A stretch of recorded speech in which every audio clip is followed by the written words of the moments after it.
அனைவருக்கும் வணக்கம்.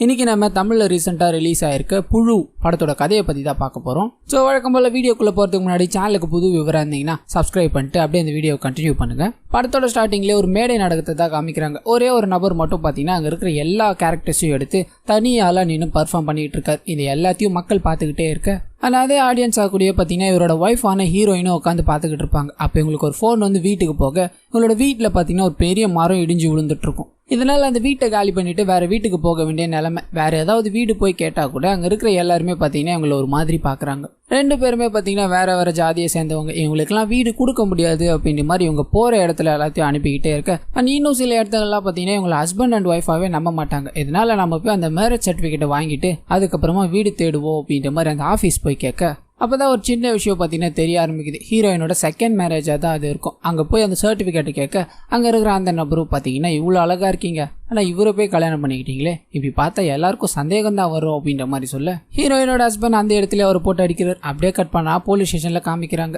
அவன் மேலே தான் தப்பு இருக்குது, அதனால தான் நான் அடித்தேன், என்ன பண்ண போறீங்க, என் மேலே கேஸ் போட போறீங்களா, மைனாரிட்டி ஆக்ட் எல்லாம் எங்களுக்கும் தெரியும், கேஸை முடிஞ்சா போட்டுக்கோங்க, நான் பார்த்துக்கிறேன் அப்படின்ற மாதிரி தைரியமாகவே பேச ரெண்டு பேரும் சேர்ந்து ஒரு முடிவுக்கு வந்துடுறாங்க. சமாதானமாக போகிறது அப்படின்றது தான். அன்னினே இவங்களுக்கு வீடு கிடைக்கல இல்லையா, அதை தேடி அழிஞ்சிக்கிட்டே இருக்கும்போது தான் இவரோட நாடகத்தை பார்த்து பிடிச்சி போன ஒரு நபர் பார்த்தீங்கன்னா ஒரு அப்ரோச் பண்ணுறாரு. உங்கள் நாடகம்லாம் எனக்கு ரொம்பவே பிடிக்கும், நீங்கள் வீடு இல்லைன்றது எனக்கு கஷ்டமாக இருக்கும், என்னோட ஃப்ளாட் இங்கே ஒன்று பக்கத்தில் இருக்குது, அந்த ஃப்ளாட்டில் நீங்கள் தங்கிக்கோங்க, வீடு கிடைக்கிற வரலையும் அங்கேயே இருந்துக்கோங்க அப்படின்ற மாதிரிலாம் சொல்ல அந்த ஃப்ளாட் பேரையும் சொல்கிறாங்க. அப்போ ஹீரோயின் முகத்தில் பார்த்தீங்கன்னா ஒரு சின்னதாக ஒரு வருத்தம். ஏன்னா அவங்களோட அண்ணன் பார்த்தீங்கன்னா அதே ஃப்ளாட்டில் தான் குடியிருப்பார். இப்போ நம்ம அங்கே போனால் கரெக்டாக இருக்குமா அப்படின்ற மாதிரிலாம் யோசிக்க எப்படியோ கொஞ்ச நாள் தானே இருக்க போகிறோம், பரவாயில்ல அப்படின்ற மாதிரி முடிவு பண்ணி அந்த இடத்துக்கு ஷிஃப்ட் ஆகுற வேலை எல்லாத்தையும் பார்க்க ஆரம்பிக்கிறாங்க. அப்படியே கட் பண்ணால் ஹீரோயினோட அண்ணனை காமிக்கிறாங்க. இவரோட கேரக்டரை பார்த்தீங்கன்னா ரொம்பவே வித்தியாசமானது. தான் ஒரு கோடு போட்டால் தன்னை சுற்றி இருக்கிறவங்க எல்லாருமே அதில் தான் இருக்கணும் அப்படின்ற மாதிரியும், அதை தாண்டி யாருன்னா போயிட்டாங்க அப்படின்னா அதை இவரால் பொறுத்துக்கவே முடியாது. இந்த மாதிரி ஒரு ஆள் தன்னோட பையனையும் அப்படி தான் வச்சிருக்காரு. இந்த சமயத்தில் இந்த வேலையை தான் பண்ணணும், என் ப்ரஷ்ஷு கூட இந்தந்த ஆங்கிளில் தான் பண்ணணும் அப்படின்ற மாதிரி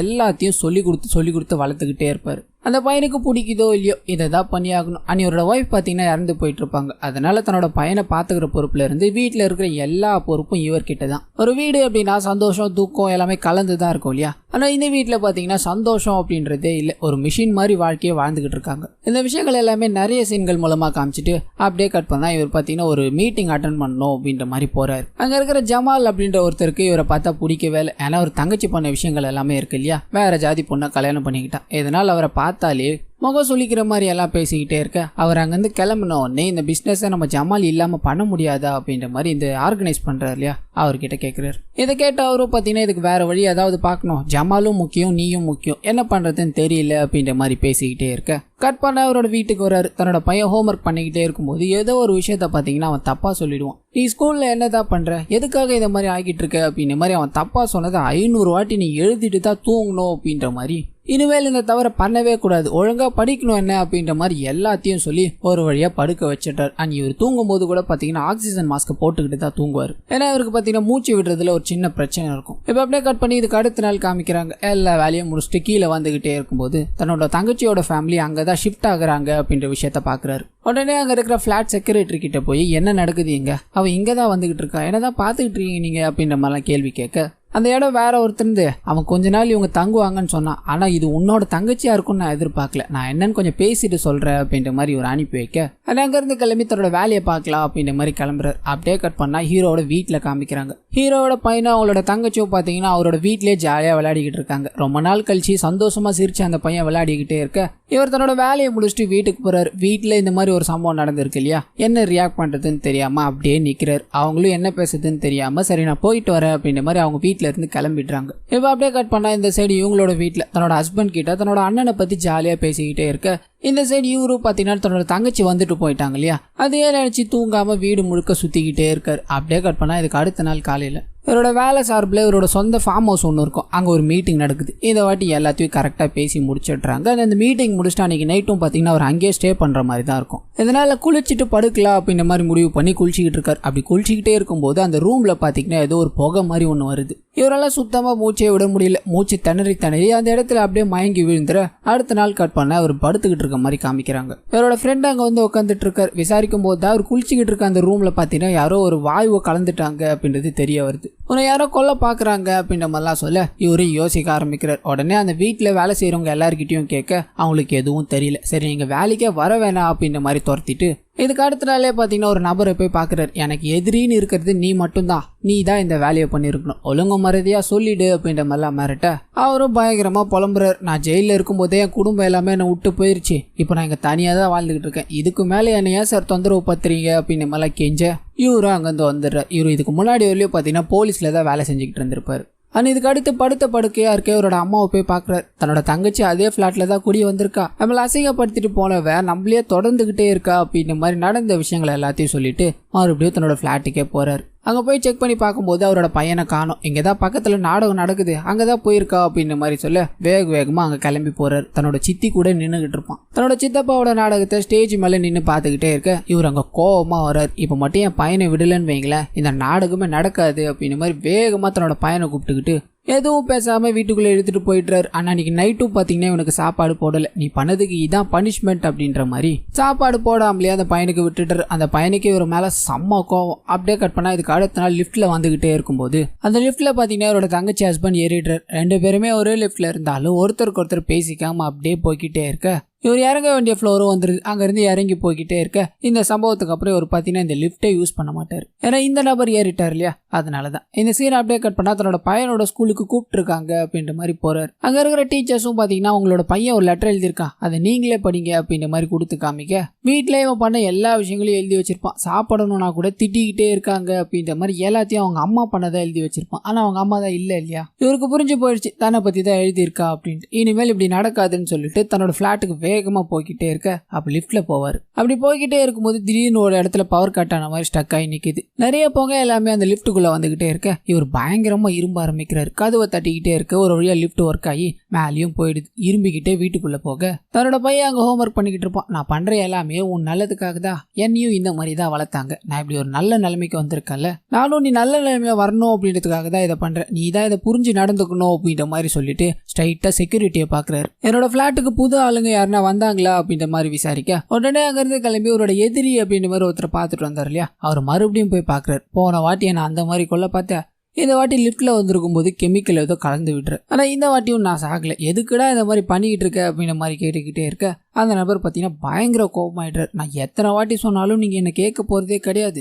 இதுக்கு மேலேயே எனக்கு வேற வழி தெரியல சார், உண்மையில நான் உங்களை கொல்ல கிடையாது அப்படின்ற மாதிரி அங்கே இருக்கிற கத்தி எடுத்து கழுத்து அறுத்துக்கிறாரு. இதை பார்த்த இவரும் நீ செத்து போகிறது தான் நல்லது அப்படின்ற மாதிரி காப்பாற்றாமல் விட்டுற அவர் அந்த இடத்துல இறந்து போகிறார். அங்கேருந்து கிளம்பி ஒரு ஃபாரன்சிக் ஆஃபீஸரை போய் பார்க்குறாரு. அந்த லிஃப்ட்டில் ஒரு ஏர் ஃபில்டர் மூலமாக தான் இந்த கேஸ் வந்திருக்கும். அதனால் அந்த ஏர் ஃபில்டரை கழட்டிட்டு போய் அவர்கிட்ட கொடுக்க அவரும் செக் பண்ணி பார்க்கும்போது ஒரு ஃபிங்கர் பிரிண்ட் கிடைக்குது. இந்த ஃபிங்கர் பிரிண்ட்டு இறந்து போன அந்த நபரோடதா அப்படின்ற மாதிரி செக் பண்ணி பார்க்க அது அவரோடது கிடையாது.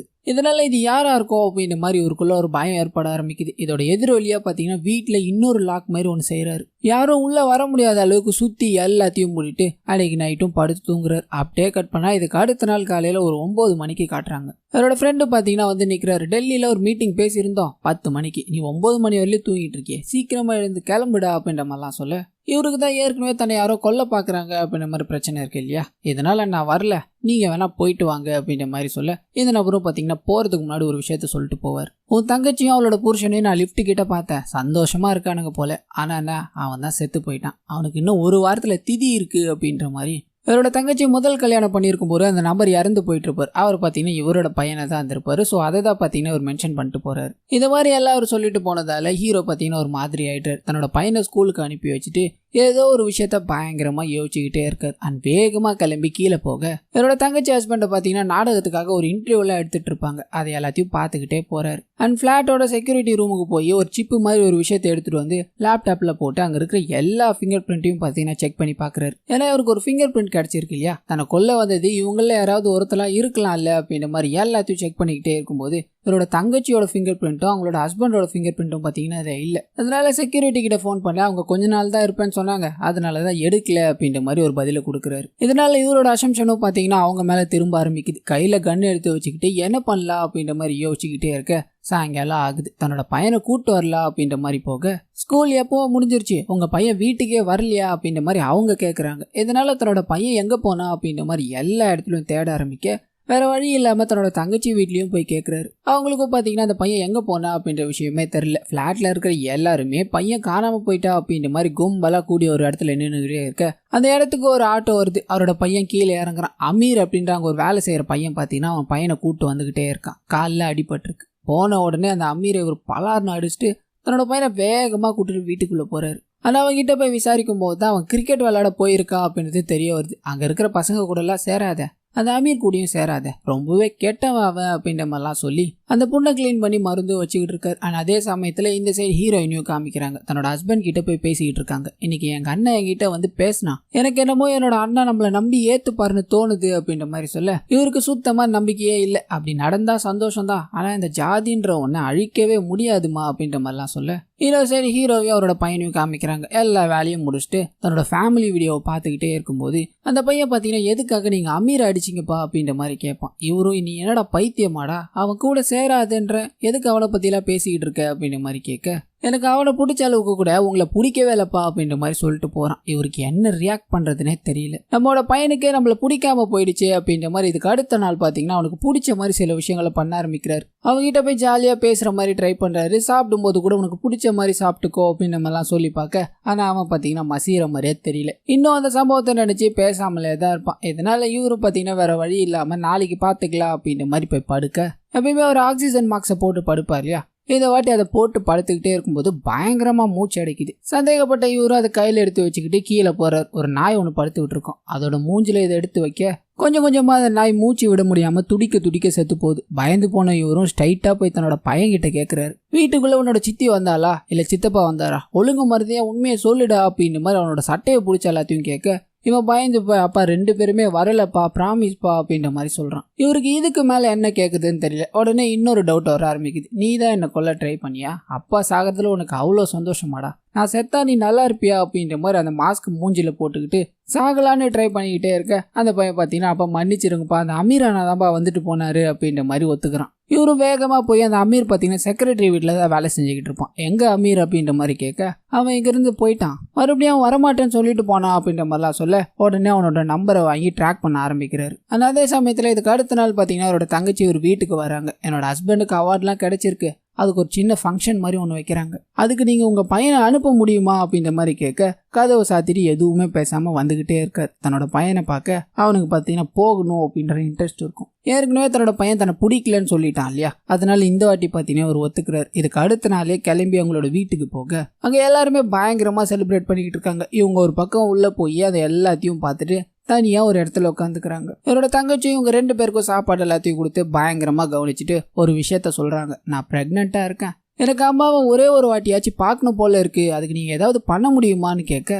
எதுவுமே பேசாமல் அங்கேருந்து கிளம்பி வந்துக்கிட்டே இருக்கார். அப்போ ஒரு சின்ன ஃப்ளாஷ்பேக் பார்த்தீங்கன்னா ஓப்பன் ஆகுது. இவங்க தன்னோட குடும்பம் வேணா தன்னோட காதலன் தான் வேணும் அப்படின்ற மாதிரி வீட்டை விட்டு கிளம்பி போய்கிட்டே இருக்க அப்போதான் பார்த்தீங்கன்னா அவங்க அம்மாவுக்கு நோய் வந்து படுத்த படுக்கை ஆகிட்டு இருப்பாங்க. இது எல்லாத்தையும் நினச்சி நைட்டு ஃபுல்லாக யோசிக்கிறார். இதுக்கு அடுத்த நாளே அவரோட அம்மா கிட்ட போய் அவங்க 2 பேரும் இங்கே வந்திருக்காங்க, ப்ரெக்னெண்ட்டாக வேற இருக்கலாம், ஏற்கனவே நம்ம ஊர் நம்மளை காரி துப்பிக்கிட்டு இருக்கு, இன்னும் அந்த குழந்தை வேற பிறந்து எத்தனை கலங்கத்தை கொடுக்க போகுதோ, சரி ஒரே ஒரு வாட்டி பார்க்கணும்னு வந்திருக்காங்க, அவங்கள நீங்கள் ஒரே ஒரு தடவை பார்த்துருங்கம்மா அப்படின்ற மாதிரி 2 பேரையும் உள்ளே விடுறாங்க. வந்த அவங்களும் ரொம்ப நாள் கழிச்சு தன்னோட அம்மாவை பார்க்க பயங்கரமாக சந்தோஷப்படுறாங்க. அவங்கள பார்த்துட்டு அங்கேருந்து கிளம்பி வீட்டுக்கும் போயிடுறாங்க. இந்த சைடு ஹீரோவும் பார்த்தீங்கன்னா தன்னோட தங்கச்சி ப்ரெக்னெண்ட்டாக இருக்காங்க அப்படின்ற மாதிரி சொல்லிட்டாங்க இல்லையா, இது இவரோட மண்டைக்குள்ளே பயங்கரமாக ஓடிக்கிட்டே இருக்கு. என்னென்னமோ யோசிச்சு இவரு தன்னோட தங்கச்சி வீட்டுக்கு போய் கதவை தட்டுறாரு. உள்ள பார்த்தீங்கன்னா அவங்க தங்கச்சி மட்டும்தான் இருப்பாங்க. நான் உங்ககிட்ட பேசணும், கொஞ்சம் உட்காரு அப்படின்ற மாதிரி பேச ஆரம்பிச்சு உன்னோட ஹஸ்பண்ட் எங்க அப்படின்ற மாதிரி கேட்குறாரு. உடனே இவங்களும் ஃபோன் பண்ண நான் கீழே தான் இருக்கேன், இதோ வந்துகிட்டே இருக்கேன் அப்படின்ற மாதிரி ஃபோனை வச்சு இவங்க மறுபடியும் பேச கண்டினியூ பண்ணுறாங்க. நம்ம ஜாதியை எதிர்த்துக்கிட்டே இதே மாதிரி தான் வேற ஒருத்தையும் கல்யாணம் பண்ண உனக்கு ஞாபகம் இருக்கும்னு நினைக்கிறேன், அவளுக்கும் ஒரு குழந்தை பிறந்தது, முதல்ல எல்லாரும் பயங்கரமாக எதிர்த்தாங்க, அப்புறம் அந்த குழந்தையும் நம்ம ஜாதியில் சேர்த்துக்கிறதுக்கு அப்புறம் கொஞ்சம் அடங்கிட்டாங்க, அதே மாதிரி நீங்கள் பண்ணா என்ன, இது எல்லாத்தையும் நம்மளால தாங்க முடியாது அப்படின்ற மாதிரி இவர் பேசிக்கிட்டே இருக்க அவங்களே இவர் திருந்தவே மாட்டாரு அப்படின்ற ஒரு பார்வையில பார்த்துக்கிட்டே இருக்க இவங்களோட ஹஸ்பண்டும் வந்துடுறாரு. நீங்க பேசிக்கிட்டு இருங்க, நான் காஃபி போட்டு எடுத்துட்டு வரேன் அப்படின்ற மாதிரி இவங்க உள்ள போய் காஃபி போட்டுக்கிட்டே இருக்க வெளியே இருக்க இவங்களும் பார்த்தீங்கன்னா பேசிக்கிட்டே இருக்காங்க. அப்போ அங்கே பார்த்தீங்கன்னா நிறைய அவார்ட்லாம் இருக்கும். ஒவ்வொரு அவார்டும் காமிச்சு இது இந்த இதுக்காக வாங்கினேன் அந்த இதுக்காக வாங்கினேன் அப்படின்ற மாதிரி அவர் சொல்லிக்கிட்டே இருக்க என்ன யோசிப்பாருன்னு தெரியாது. அங்கே இருக்க ஒரு அவார்டை தூக்கி அவர் தலையிலே பட்டார்னு ஒன்று வைக்க போத்துன்னு அந்த இடத்துல கீழே விழுறாரு. சத்தம் கேட்டு வந்த ஹீரோயினும் என்ன ஆச்சு அப்படின்ற மாதிரி பார்க்க அவங்களுக்கும் தலையிலே ஒரு ஷாட். 2 பேரும் ரத்த வெள்ளத்தில் அதே இடத்துல இறந்து போயிட்டாங்க. 2 பேரும் இறந்து போயிட்டாங்க அப்படின்ற மாதிரி தெரிஞ்சு அதே இடத்துல கொஞ்ச நேரம் உட்காந்துட்டு மறுபடியும் வீட்டுக்கு போறாரு. தன்னோட பையன்கிட்ட போய் நாளைக்கு நிறைய நியூஸ் எல்லாம் வரும் அப்பாவை பத்தி, அதை எதையுமே நீ நம்பாத, அப்பாவுக்கு உன்னை ரொம்ப பிடிக்கும், உனக்கும் என்ன பிடிக்கணும், அது போதும் எனக்கு,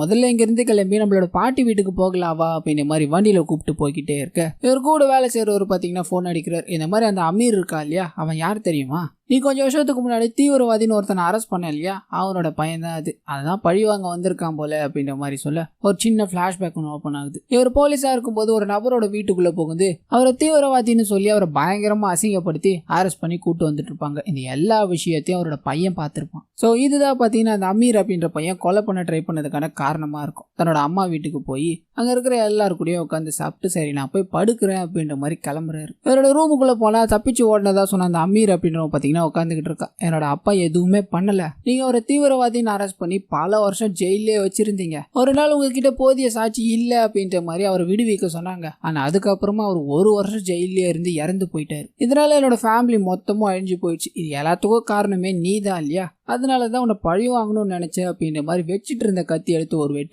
அந்த இடத்துல ஒரு நில குலைஞ்சு விழுந்துட்டாரு. வெளியே இருக்க எல்லாமே என்னாச்சு அப்படின்ற மாதிரி கதவு தட்டிக்கிட்டே இருக்க இந்த பையனும் அங்கே தப்பிச்சு ஓடலாம் அப்படின்ற மாதிரி ட்ரை பண்ணுவான். இவர்கிட்ட தான் கன் இருக்கு இல்லையா, அதை எடுத்து அந்த பையனோட காலில் சுட அவனும் அந்த இடத்துல விழுந்துட்டா. இவரும் பார்த்தீங்கன்னா உயிருக்கு போராடுற நிலையில அப்படியே சாஞ்சிக்கிட்டே இருக்காரு. பண்ண பாவங்கள் எல்லாமே ஒரு நிமிஷம் கண்ணு முன்னாடி வந்து போகுது. அது எல்லாத்தையும் நினைச்சுக்கிட்டே அப்படியே கண்ணு மூட இந்த படமும் இதோட முடியுது.